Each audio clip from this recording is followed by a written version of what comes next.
de desarrollos. Desarrollar una superficie radiada o una superficie poliédrica es rasgarla por una de sus generatrices o aristas laterales y adaptarla sobre un plano que se encuentre en verdadera magnitud. Y la forma que obtenemos sería la que habría que recortar, bien en chapa, en papel o en cualquier otro material, para que luego, plegada convenientemente, se pueda obtener una producción de la misma o una fabricación de la misma. Nosotros vamos a empezar haciendo el desarrollo de una pirámide de base triangular, que es esta que estamos materializando, situada en el horizontal de proyección. Sería, como se puede ver, una pirámide oblicua, y vamos a hacer su desarrollo para obtener, ya digo, una posible fabricación de la misma. Partimos de las proyecciones diédricas de esa pirámide y vamos a hacer el desarrollo. Sabemos que lo que tenemos que conseguir es tener en verdadera magnitud las distintas aristas laterales de la pirámide. Entonces supongamos que este es un punto A, un punto B y un punto C, de modo que aquí tendremos B', aquí tendremos A' y aquí tendremos C'. Y este sería el vértice V', V' de la pirámide.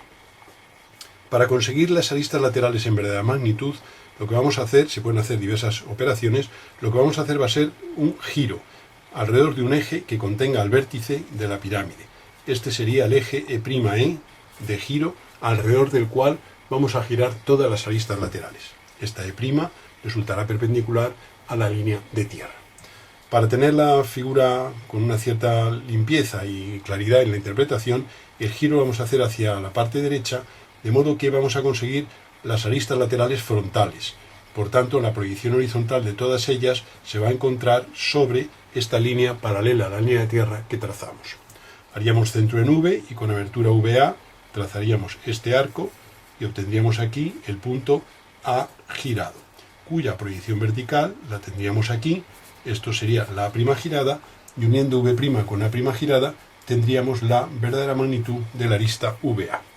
Haríamos lo mismo con la VC, haríamos este arco de centro en V, que sería el movimiento hasta poner esto en posición, de modo que VC girado es paralelo a la línea de tierra. Referimos a proyección vertical y aquí tendríamos C' girado, y uniendo esto con el V sub C tendríamos aquí la verdadera magnitud de VC. Lo mismo con VB, haríamos este arco, trazaríamos aquí hasta venir a esta posición de girado, referiríamos y aquí tendríamos el B' girado, y uniendo con V tendríamos aquí la longitud de VB. Este segmento es VB, este es VC y este es VA. Por otro lado, como las longitudes de las aristas laterales ya las tenemos en verdadera magnitud, solo nos resta tener la verdadera magnitud de las aristas de la base, del triángulo de la base. Obsérvese que ese triángulo es este de aquí, que al estar en el horizontal de proyección se encuentra en verdadera magnitud. Se sigue el criterio de rasgar la pirámide por la arista lateral más corta. En este caso sería la VA. Entonces nosotros vamos a resolver el problema, digamos, dibujando simplemente triángulos representativos de las caras. Entonces nosotros vamos a coger y sobre una recta inclinada cualquiera vamos a llevar la verdadera magnitud de la medida VA, de la arista VA, que sería en esta figura este segmento. ¿De acuerdo? Esto es la magnitud de la VA. Pues esa medida la llevamos aquí en una recta cualquiera. Haremos centro en A y con abertura AC trazaremos un arco. La medida AC es esta que tenemos aquí, en proyección horizontal, esta en verdadera magnitud. Luego trazaríamos un arco de centro A y radio AC. Y por otro lado, con centro en V y radio VC, que es esta medida de aquí a aquí, trazaríamos otro arco, de modo que este sería el punto C y esta sería la cara VAC en el desarrollo. A continuación hemos hecho VA y VC.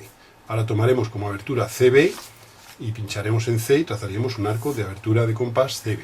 Y por otro lado tomaríamos VB, que es esta longitud, VB en verdadera magnitud, y trazaríamos otro arco, con lo cual aquí tendríamos el B.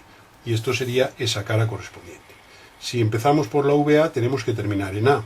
Ahora haríamos la abertura de compás BA, que es este segmento de aquí, pincharíamos aquí y trazaríamos un arco, y con centro en V y radio VA, que es el mismo de antes, tendríamos aquí el A. De modo que esta forma que obtenemos, esta poligonal, sería la llamada transformada de la base, que es en lo que se nos ha transformado la base después de haber hecho el desarrollo, y este sería el desarrollo del área lateral. Si quisiéramos la base, como aquí tenemos el lado BA de la base, el lado BC de la base y el lado AC, pues no teníamos más que construir un triángulo conocido sus tres lados.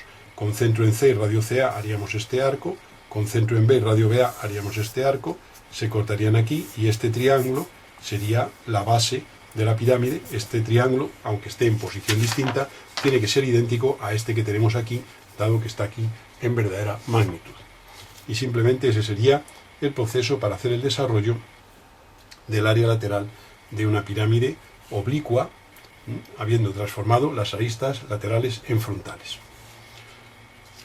Supongamos que tenemos el caso ya resuelto, que lo vamos a presentar aquí en esta figura, y que tenemos hecho el desarrollo que aparece aquí.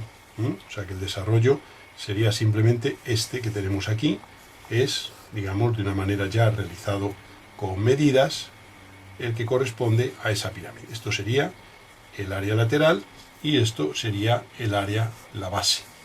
Y aquí tenemos las posiciones diédricas de la pirámide de la que venimos hablando. Supongamos que nosotros ahora, con un cierto plano, seccionamos esta pirámide y obtenemos este triángulo como sección. Proyección vertical y proyección horizontal. Y eso sería el triángulo sección. Queremos hacer ahora el desarrollo del tronco de pirámide, es decir, la porción de pirámide que quedaría desde la sección hasta la base. Esto sería la proyección horizontal y esto sería la proyección vertical. Solo querríamos hacer el desarrollo de ese tronco de pirámide. Esto aquí, aunque en la pirámide dibujada esa línea fuera oculta, ahora se convierte en vista al haber quitado el pico. Bien, como aquí en la parte derecha tenemos la verdadera magnitud de las aristas laterales, observamos que este punto procede de este y está en esta arista. O sea que si este, por ejemplo, le llamo A, este sería el A y este sería el A' girado. Si este le llamo C, esta sería el C y aquí estaría el C' girado, y si este le llamo B, este sería el B y aquí estaría el B' girado. Y aquí tengo la longitud real, según el giro que hemos hecho antes, de las aristas laterales en verdadera magnitud.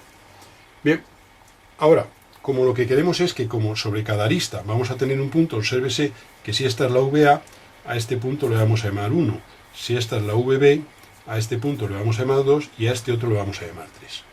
Esos puntos que están, el 1 está sobre la VA, obsérvese que esto es A, que esto es B y que esto es C. Pues el punto 1 girado va a estar en un plano perpendicular al eje. Recuérdese que este era el eje de giro alrededor del cual hemos hecho para transformar las aristas laterales en frontales. Este 1 va a encontrarse sobre VA, luego el 1 girado va a estar haciendo esta perpendicular, va a estar aquí. El 2 que está en VB, vamos a hacer esta perpendicular y vamos a tener aquí el 2, y el 3 que es este, va a estar sobre la VC, vamos a hacer esta perpendicular y lo vamos a tener aquí.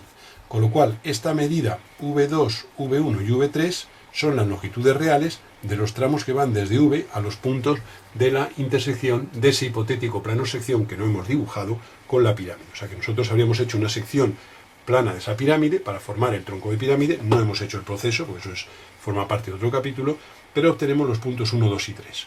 Y entonces, pues este sea el 1, este sea el 3 y este sea el 2 en proyección horizontal. Los tenemos aquí en verdadera magnitud. Pues ahora, si esto es V y esto sería A, que lo habíamos hecho de antes, esto sería C, esto B y esto A, pues sobre la VA, que es esta, llevamos la medida V1, la pondríamos aquí y tendríamos aquí el 1.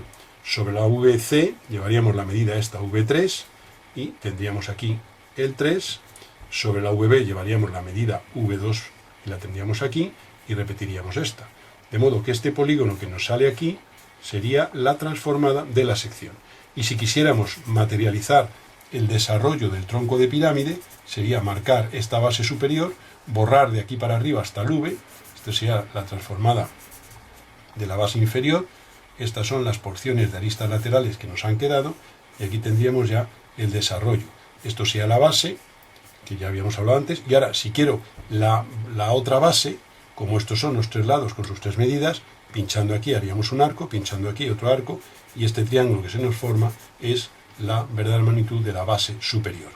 Y ese sería, este contorno que se forma aquí, sería el desarrollo del área total de ese tronco de pirámide. O sea que en realidad lo que hemos hecho ha sido, una vez que hemos obtenido la sección plana de la pirámide anterior, hemos cogido y hemos tenido los puntos 1, 2 y 3 y los hemos llevado trazando estas horizontales hasta las correspondientes aristas giradas. Sacamos las longitudes de V1, de V2 y de V3 y las llevamos en las correspondientes aristas en el desarrollo. Formamos una poligonal, que es la transformada de la sección, y ese es el límite de la parte superior del tronco de pirámide. Y esta sería la que teníamos de antes. Y ahora, pues con los lados conocidos de los lados de la base superior, haríamos el dibujo del triángulo, y ese sería el desarrollo del tronco de pirámide, caso en que se pidiera. A continuación nos vamos a plantear el desarrollo de un prisma. En este caso el prisma va a ser un prisma de base, digamos, situada en el horizontal de proyección, igual que ocurría antes, y aristas laterales frontales. Vamos a suponer, tenemos aquí nuestra línea de tierra, y vamos a suponer que tenemos un prisma cuya base triangular es esta. Estas son las aristas laterales frontales. Supongamos que ese prisma, la base superior, viene aquí. Este punto tiene aquí su proyección, este la tiene aquí, este aquí. Entonces supongamos que la base superior tiene esta altura, de modo que este punto, que es este vendría aquí, este vendría aquí y este vendría aquí. De modo que las aristas laterales de ese prisma son estas de aquí. Son tres aristas frontales. Vamos a llamarle a este este B y a este C, y a este B mayúscula, a este A mayúscula y a este C mayúscula. De modo que este de aquí sería el B' mayúscula, este de aquí sería el A' mayúscula y este de aquí sería el C' mayúscula. Bien, para hacer el desarrollo de un prisma, lo que tenemos que hacer es ver que todas las aristas laterales se encuentran en verdadera magnitud, en este caso en proyección vertical, por ser frontales.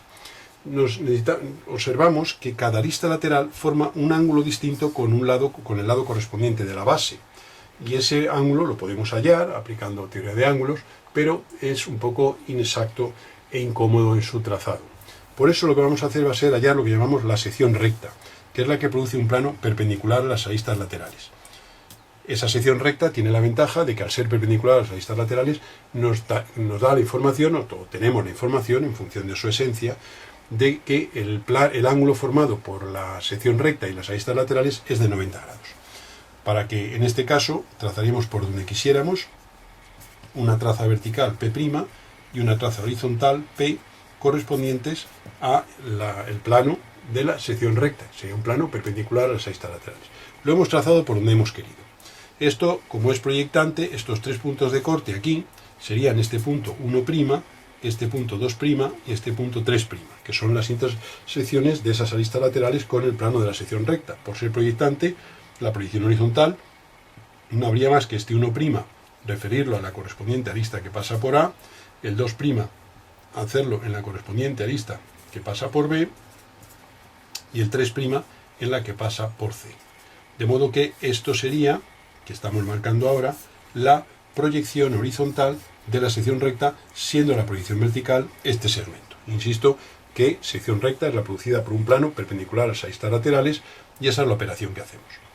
Vamos a hallar la verdadera magnitud de la sección recta, puesto que como el plano que la ha producido es oblicuo, esta proyección horizontal es una deformación de la realidad y ninguno de estos tres segmentos representa esa longitud. Para ello abatimos el plano P y arrastramos en ese abatimiento a los vértices 1, 2 y 3. Haríamos centro aquí y con abertura hasta el 2 haríamos un arco, vendríamos aquí perpendicular, vendríamos por aquí y este que sacamos es el 2 abatido. Haríamos centro aquí y con abertura hasta el 3 haríamos un arco, vendríamos por aquí perpendicular y este es el 3 abatido, y lo mismo haríamos con el 1. El mismo arco, vendríamos y por aquí perpendicular y ese es el 1 abatido. De modo que este triángulo que sacamos aquí es ahora ya la verdadera magnitud de la sección recta. Hemos abatido el plano, por ser proyectante hemos hecho estos arcos. Si hubiera sido un plano genérico, pues haríamos la operación convencional de abatimiento de un plano. Una vez que tenemos hecho eso, vamos a coger y vamos a rectificar sobre una línea cualquiera la sección recta. Para ello vamos a coger y sería simplemente estos segmentos 1, 2 y 3 llevarlos sobre una recta cualquiera. O sea, que haríamos aquí una línea cualquiera y pondríamos aquí la medida 1, 2, que es este valor, lo pondríamos aquí, este es el 1 abatido, esta medida la pondríamos aquí, 2 abatido, luego la 2, 3, que es esta, la pondríamos aquí, y nuevamente la 3, 1, que es esta, la pondríamos aquí. Y esos son los tres lados del triángulo de la sección recta abatida. Una vez que hemos hecho eso, por el 1, si hemos rasgado por él, haremos hacia abajo, llevaremos esta medida, que está en verdad magnitud por ser frontal, a partir del 1, y hacia arriba esta otra medida. Y obtendremos este tramo, estos dos tramos. Es decir, la descomposición de esta arista lateral en dos segmentos, que son los que ha determinado el plano de la sección recta en su corte con la arista A minúscula prima, A mayúscula prima. Luego entonces hacia abajo por el 1 llevaríamos esa medida y tendríamos aquí este, y hacia arriba llevaríamos el otro. Lo mismo haríamos por el 2, esta medida hacia abajo y esta medida hacia arriba. Pues llevaríamos hacia abajo esta medida y hacia arriba esa otra. Y lo mismo haríamos por el 3, hacia abajo esta medida y hacia arriba esta. Pues hacia abajo es ligeramente mayor que aquí y hacia arriba sería ligeramente menor que aquí. Y ahora en el 1 repetimos otra vez la operación, puesto que es la misma arista. Entonces tengo esta figura. Una vez que tenemos esta figura, no tenemos más que unir los lados, los vértices correspondientes, para obtener aquí lo que sería la transformada de la base superior, y al unir aquí obtendríamos la transformada de la base inferior. Si las aristas laterales y los dos planos de las bases, como ocurre aquí, este plano y el horizontal son paralelos, las longitudes de las aristas totales son las mismas. Luego, el polígono este y este polígono serán paralelos, simplemente desplazados una medida igual a la longitud total de la arista. O sea que para cada uno de los puntos estos obtenidos que hemos llevado y que corresponden a los segmentos de la sección recta rectificada, hemos hecho perpendiculares. Y hemos llevado en cada perpendicular hacia un lado hacia otro los segmentos que el plano de la sección recta determina en cada arista lateral. Habiendo hecho eso por el 1 hacia abajo y hacia arriba, tengo un vértice de la base inferior y uno de la superior. Este, a partir del 2, uno de la base inferior y otro de la base superior, etc. El contorno determinaría ya el desarrollo del área lateral del prisma.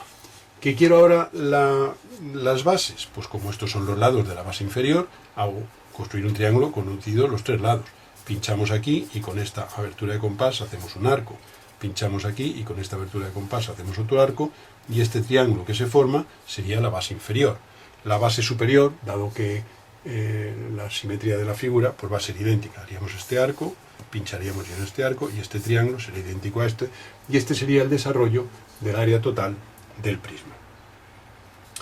A veces nos puede interesar pues resolver un caso en el cual los datos no sean tan particulares, en que las aristas laterales son frontales, con lo cual la proyección vertical está en verdad magnitud de esas aristas. Podría ocurrir que tuviéramos un caso en el que las aristas laterales, ya digo, fueran rectas genéricas.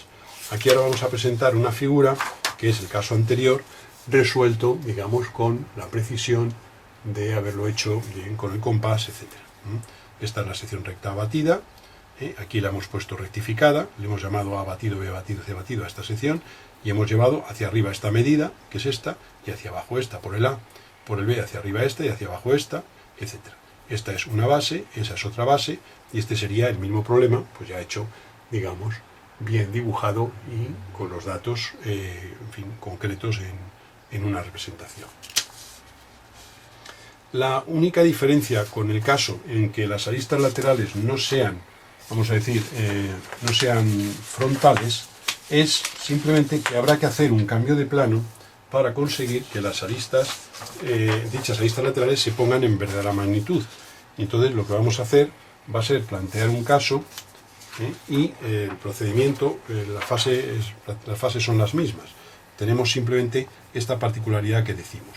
Supongamos aquí una línea de tierra y vamos a poner aquí un prisma con su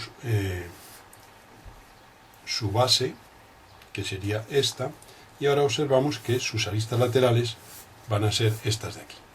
Entonces esta sería la base superior del prisma, este punto tiene aquí su proyección, este la tiene aquí, esta sería la base superior, estos puntos referidos serían estos, y esta sería la proyección vertical del prisma.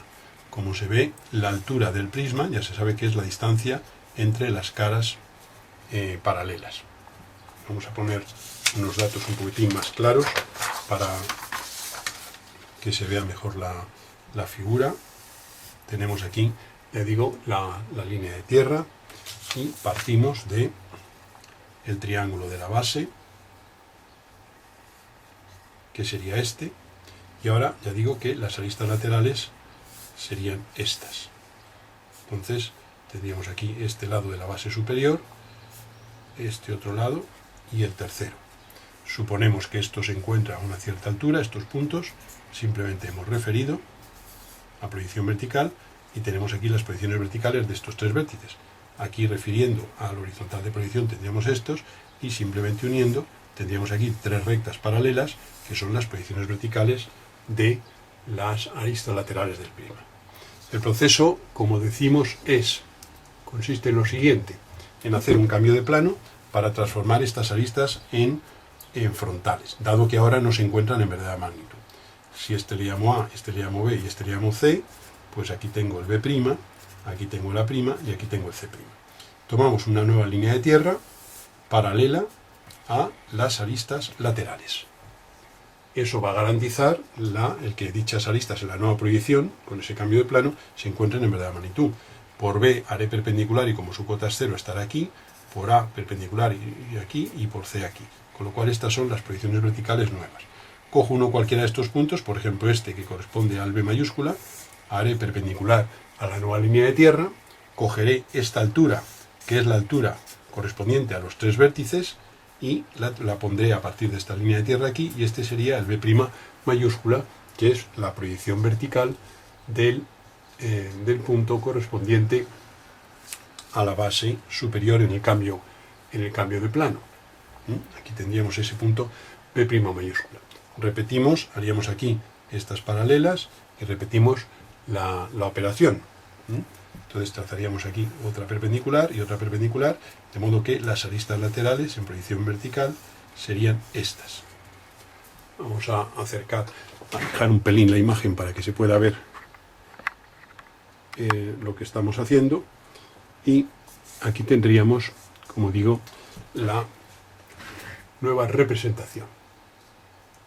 Hemos hecho un cambio de plano, estas son las aristas laterales, pues al poner la línea de tierra paralelas a ella, ya las tenemos transformadas en frontales.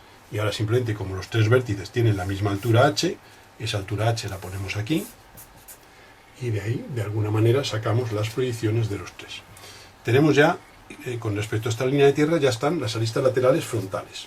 Pues ahora aplicamos el caso del método general, que sería hallar la sección recta. La vamos a hacer aquí en el cambio de plano. Pues ponemos un plano perpendicular a las aristas laterales, perpendicular aquí a la línea de tierra, esto sería P, y esto sería la P' cambiada. Una vez que tenemos eso, hallamos la sección recta, sería estos tres puntos de corte, puesto que el plano es proyectante, nos permite obtener directamente las intersecciones.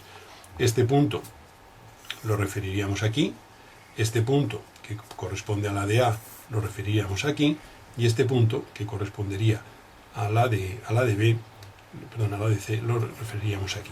De modo que este triángulo que sacamos aquí sería la proyección horizontal de la sección recta, cuya proyección vertical en el cambio de plano ha sido este. Para repetir ahora y hacer el proceso idéntico al que hemos hecho antes, ya es simplemente coger y hacer el abatimiento de esa sección recta. Entonces haríamos centro aquí, haríamos estos tres arcos, vendríamos aquí, haríamos perpendiculares, por cada punto haríamos perpendiculares a la traza horizontal, este punto que viene de aquí nos da este otro punto que viene de aquí nos va a dar este, y el otro punto nos va a dar el tercero. De modo que tendríamos aquí, este de aquí corresponde a este, que es este, entonces la sección sería esta. Esto sería la verdadera magnitud de la sección. Y ahora, esta es la verdadera magnitud de la sección. Y ahora ya el proceso es idéntico al que hemos hecho antes.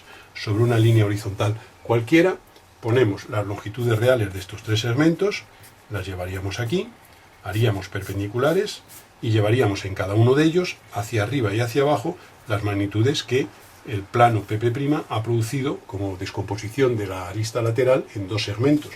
Es decir, que esto lo subiríamos hacia arriba y esta otra parte hacia abajo en el punto de desarrollo correspondiente a este, que sería este de aquí.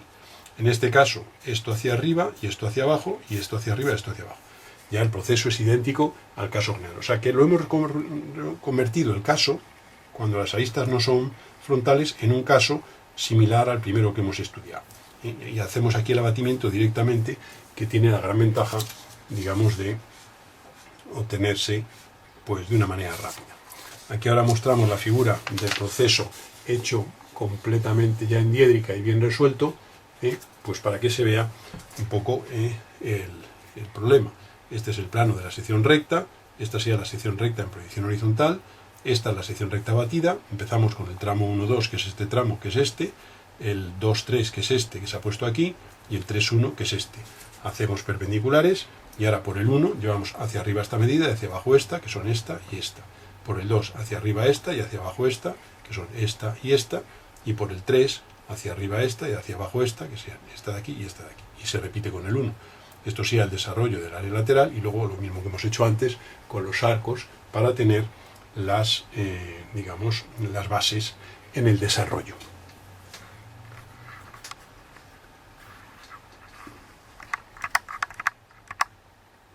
Y eso sería el caso, digamos, como aplicación particular para cuando las aristas laterales no fueran frontales.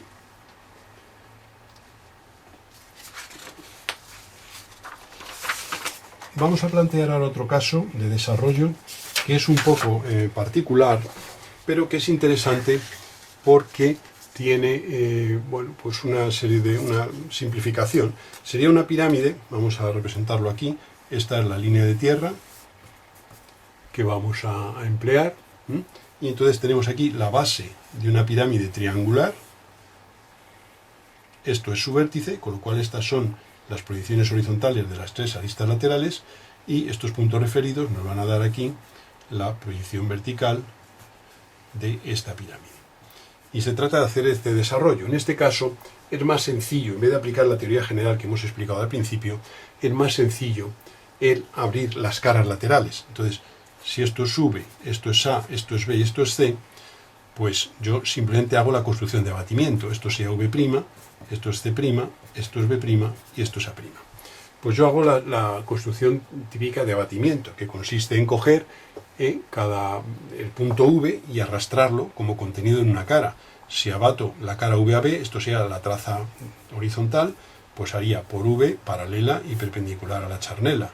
En la paralela llevaría la cota, que es este valor, lo pondría aquí en la paralela, haríamos centro aquí, y con esta abertura de compás haríamos este arco, y este que nos sale es el V batido.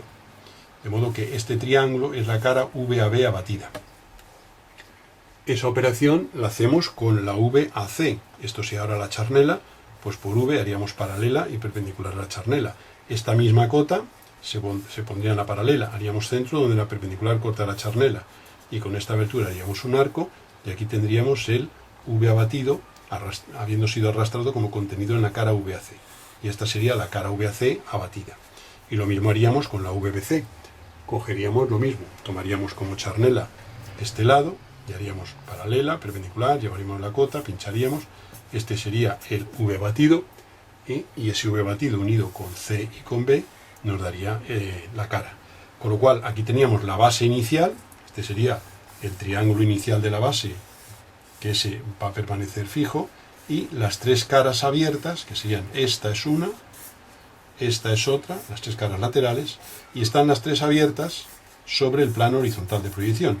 Y es un caso de desarrollo muy sencillo, pero bueno, pues que para casos de este tipo pues nos puede ayudar bastante a la hora de hacer el desarrollo. Vamos a hablar a continuación de cómo sería el desarrollo de un cono recto de revolución. Entonces nosotros vamos a suponer que partimos de las proyecciones diédricas de un cono del cual conocemos su directriz circular apoyada en la horizontal, y tenemos aquí la proyección vertical de ese cono. Este cono tiene un radio R y una longitud de generatrices G. El desarrollo de un cono recto de revolución, como el que acabamos de presentar, es un sector circular, simplemente poniendo la medida de la longitud de la generatriz como radio. Trazaríamos este arco y tendríamos aquí un ángulo alfa, que es la amplitud del cono en el desarrollo. Para hallar el ángulo alfa lo calculamos con una fórmula, que es 360 grados multiplicado por el valor del radio dividido entre la generatriz. El cociente entre el radio y la generatriz multiplicado por 360 grados da alfa grados, que es la apertura del ángulo que hay que poner para ese sector circular. Y ese sería el desarrollo de un cono recto de revolución. Para hacer la base, simplemente cogeríamos aquí una generatriz cualquiera y en este punto llevaríamos aquí el radio, dibujaríamos una circunferencia idéntica a la base, de igual radio que el de la base, y ese sería el desarrollo del área total de ese cono de revolución. Si lo que quisiéramos fuera el desarrollo de un cilindro de revolución circular, de base circular, etc., supongamos que tenemos aquí la base circular y que tenemos las posiciones de ese cilindro, que es simplemente esto así, supongamos que esta es la altura, pues lo que tenemos que hacer, si este es el radio, es simplemente, el desarrollo va a ser simplemente un rectángulo, en el cual uno de los lados va a ser la longitud de 2πr, la longitud de la circunferencia, y el otro lado la altura. Luego tendremos una tapa que sería una circunferencia tangente aquí, y otra tapa, la otra circunferencia tangente ahí. Y ese sería el desarrollo del cilindro, digamos, de revolución. Bueno, como se ve, es de gran sencillez. El cálculo de la longitud de la circunferencia se puede hacer matemáticamente, donde pi es 3,14, pero existen construcciones gráficas para obtener el valor de la rectificación de una circunferencia. Ya se sabe que en una circunferencia cualquiera, si se quiere saber gráficamente la longitud, no hay más que construir el cuadrado, hallar el lado del cuadrado inscrito, vamos a llamarle L sub 4, y el lado del triángulo equilátero inscrito. Sería pinchar aquí con esta abertura, hacer este arco, y este sería el lado del triángulo inscrito, L sub 3. Bueno, pues el lado del cuadrado, L sub 4, más el lado del triángulo, L sub 3, es pi por r, es decir, la semicircunferencia. Luego el doble de este segmento sería la longitud de la circunferencia. Luego este valor de aquí a aquí sería el doble de este segmento, si es que, bueno, en este caso es que la figura se ha hecho un poco más grande que la correspondiente al desarrollo. Pero vamos, que se sepa que una construcción bastante aproximada, con un error a partir de la centésima, pues sería sumar el lado del cuadrado inscrito más el lado del triángulo equilátero inscrito a la circunferencia cuyo desarrollo queremos hallar. Eso es la semicircunferencia. El doble sería la circunferencia. Ya se sabe que hay otra construcción un poquitín más precisa, que es cuando, digamos, el error se produce en la milésima. Entonces la construcción es hacer aquí una tangente, trazar aquí desde el centro una línea aquí a 30 grados y a partir de aquí llevar 3 veces el radio. Y una vez que eso, que hemos obtenido este extremo, unimos este con este y esto vuelve a ser la semicircunferencia. Esta es un poco más precisa, es más cómoda la otra y más rápida y más conocida, pero en fin, también vuelve a ser la semicircunferencia. O sea, línea 30 grados respecto a la vertical, a partir de este punto llevamos 3 veces el radio y uniendo este extremo con este tenemos la semicircunferencia. Esto, la demostración simplemente es hallar el teorema de Pitágoras y llegar a la conclusión con estos triángulos de que esa hipotenusa que sale aquí, o la suma de los otros lados que nos salían en el otro caso, pues es simplemente 3,14 r, y entonces el doble sería la longitud de la circunferencia. Otro caso que nos planteamos a continuación es el desarrollo de un cono de directriz circular y, digamos, un cono oblicuo. Entonces vamos a ver la siguiente construcción. Vamos a reducir ligeramente la imagen para que pueda entrar todo y podamos ver lo que se quiere expresar. Aquí obsérvese lo siguiente. Nosotros partimos simplemente de una directriz circular y un vértice de un cono oblicuo. Y nosotros lo que vamos a hacer va a ser queremos hallar el desarrollo de ese cono oblicuo. Entonces, lo que haremos será reducir el caso al que hemos estudiado de desarrollo de pirámide, que es inscribir un polígono regular generalmente en la base, y hacemos el desarrollo de la pirámide inscrita.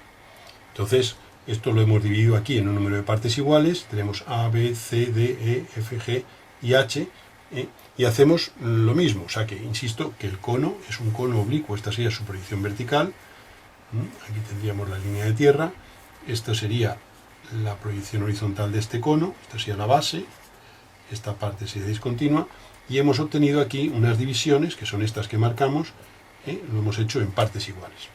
Ahora transformamos las generatrices estas, unas cuantas, mediante frontales y hasta obtenemos la verdadera magnitud. Haríamos esta paralela, haríamos estos arcos igual que hemos hecho antes, sacamos estos puntos, levantaríamos perpendiculares y, por ejemplo, esta medida sería la longitud de VA. Si pinchamos aquí y hacemos este arco hasta VB, levantaríamos aquí y esto sería la magnitud de VB. Una vez que hemos hecho eso con todas, que en fin, no hace falta extenderse en ello, pues rasgamos. Normalmente se rasga uno siempre por la generatriz más corta. En este caso, obsérvese que esta es la proyección, esta sería la más corta, la VA. Pues ponemos en una recta inclinada cualquiera la medida VA. Y ahora, como todos los lados de este polígono inscrito que hemos hecho aquí son iguales, con centro en A y con radio AB, es decir, con radio la medida de uno de estos lados, trazaremos un arco. Y por otro lado, con centro en V y radio VB, trazaremos otro arco y se cortan en este punto. Repetimos la operación y vamos sacando una serie de puntos que uniremos mediante una curva. En el caso anterior, cuando era una pirámide, era una línea poligonal. En el caso de desarrollo de superficie radiada cónica, pues sería esta curva. Y este sería el desarrollo de la transformada de la base. Bien, y sería en realidad una aplicación de la que hemos hecho antes de, digamos, de desarrollo de pirámide. Lo único que al unir los puntos de la transformada de la base, los hemos unido mediante una curva, digamos, genérica. Si nosotros quisiéramos hallar la tangente en un punto cualquiera de esa curva, por ejemplo en este punto, pues esta es la generatriz que pasa por ese punto. Claro, ese trazado, esa tangente es muy útil porque para luego el dibujo de la curva, el conocer los puntos por los que pasa la curva y la tangente en ellos es de gran utilidad a la hora del trazado más preciso. Pues cogemos el punto correspondiente en la base, entonces hacemos la tangente aquí y hallamos el ángulo que forma esta tangente, que está dibujada en el horizontal de proyección, con esta generatriz, que es la que pasa por el punto. Para hallar el ángulo que forman dos rectas, lo que hacemos es abatir el plano que definen. Esta tangente está en el horizontal, luego esto ya va a ser la charnela de abatimiento alrededor de la cual vamos a batir. Tomamos el V como un punto de la generatriz considerada y abatimos, hacemos paralela y perpendicular. La cota de V es esta medida, la ponemos aquí en la paralela y haciendo centro aquí y con esta abertura hacemos este arco y este punto que nos sale aquí es el V abatido. Conocido el V abatido, como este punto es doble, puesto que esta recta corta aquí a la traza, esta sería la generatriz abatida.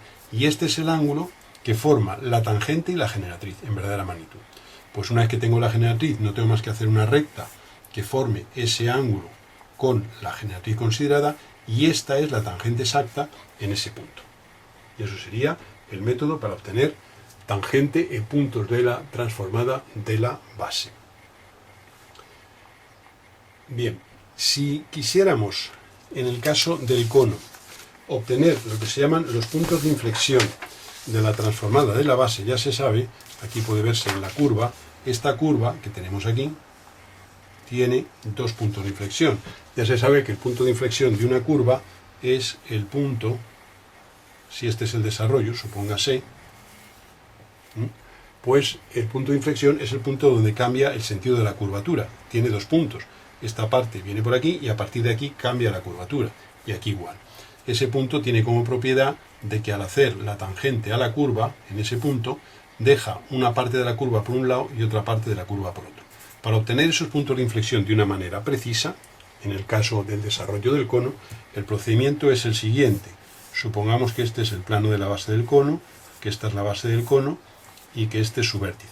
Pues no hay más que desde el vértice hacer una perpendicular al plano de la base y desde la intersección hacer las tangentes, siendo los puntos de tangencia esos puntos los que localizados en el desarrollo constituyen los puntos de inflexión de la transformada. aquí simplemente es hacer la perpendicular. En realidad esto, el proceso conceptual es que realizamos los planos tangentes al cono perpendiculares al plano de la base. Por eso hacemos esta perpendicular desde el vértice y desde esta intersección hacemos las tangentes. Digamos que esta recta junto con esta constituye un plano tangente y esta recta junto con esta define el otro plano tangente. Y los puntos de tangencia localizados aquí en el desarrollo son los llamados puntos de inflexión.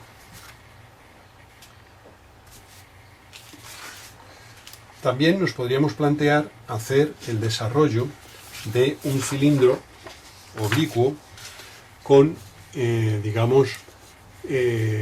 generatrices genéricas, o sea, que no fueran generatrices frontales. Si tenemos aquí este cilindro con esta proyección vertical y esta proyección horizontal, esta base en el horizontal de proyección, este sería este cilindro, esta es la base superior y esta es la base inferior. Como se ve, las generatrices no son frontales. El procedimiento es similar al que hemos hecho antes para el prisma.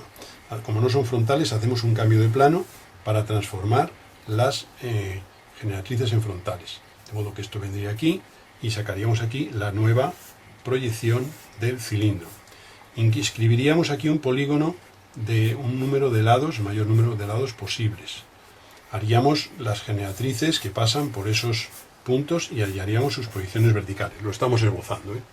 Y ahora, una vez que tenemos eso, hacemos lo mismo que hicimos con el desarrollo de prisma. Hallamos la sección recta producida por un plano perpendicular a las aristas laterales, abatimos esa sección recta, sería aquí, lo vamos a representar, sería aproximadamente esta elipse, la proyección horizontal.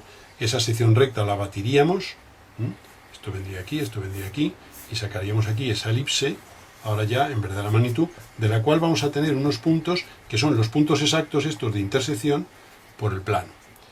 Hacemos la rectificación de la sección recta, llevaríamos esos segmentos que evidentemente van a ser longitudes distintas, haríamos perpendiculares y llevaríamos los segmentos que el plano de sección recta produzca en cada generatriz, hacia arriba y hacia abajo. Obtendríamos unos puntos que, unidos con una curva, constituyen la transformada de las bases. Aquí en esta figura que presentamos tenemos el desarrollo con el proceso completo resuelto en diédrica. Esta es la sección recta, esta es la sección recta batida, hemos hecho los arcos igual que hicimos antes. Si rasgamos por 1, el tramo 1,2 es este 1,2, el 2,3, esto 2,3, el 3,4, etc. Hacemos perpendiculares y al unir los puntos tenemos esta curva que sería el desarrollo de esto es la transformada de la base inferior y esa es la transformada de la base superior. Y ese sería el desarrollo de un cilindro cuando tiene sus generatrices en una posición genérica. Hacemos lo mismo que en el caso del prisma, por cambio de plano las transformamos en frontales, inscribimos un polígono regular en la base y hacemos el desarrollo del prisma inscrito. Lo único que en vez de unir los puntos de las bases mediante tramos rectos, los unimos mediante una curva genérica. Para hallar los puntos de inflexión, obsérvese que esta curva tiene aquí un punto aproximadamente aquí y otro punto aproximadamente aquí, donde cambia el sentido de la curvatura. Y aquí igual, la curva viene por aquí y cambia. Pues esos puntos, tanto de una base como de otra, se pueden obtener siguiendo el procedimiento que describimos a continuación. Si nosotros tenemos el cilindro en el espacio, lo que hacemos es hallar lo que hemos hecho parecido al del cono anterior, los planos tangentes al cilindro perpendiculares al plano de la base. Para ello el proceso es coger un punto cualquiera del espacio, hacer paralela a las generatrices del cilindro y hacer una perpendicular al plano de la base. Estos dos puntos unidos determinan una dirección y hacemos tangentes a la base paralelas a esa dirección. Esta tangente me da este punto y esta tangente me da este punto. Y esos puntos son los que, localizados en el desarrollo, en la transformada de la base, constituyen los llamados puntos de inflexión. Y ese sería el desarrollo del cilindro oblicuo.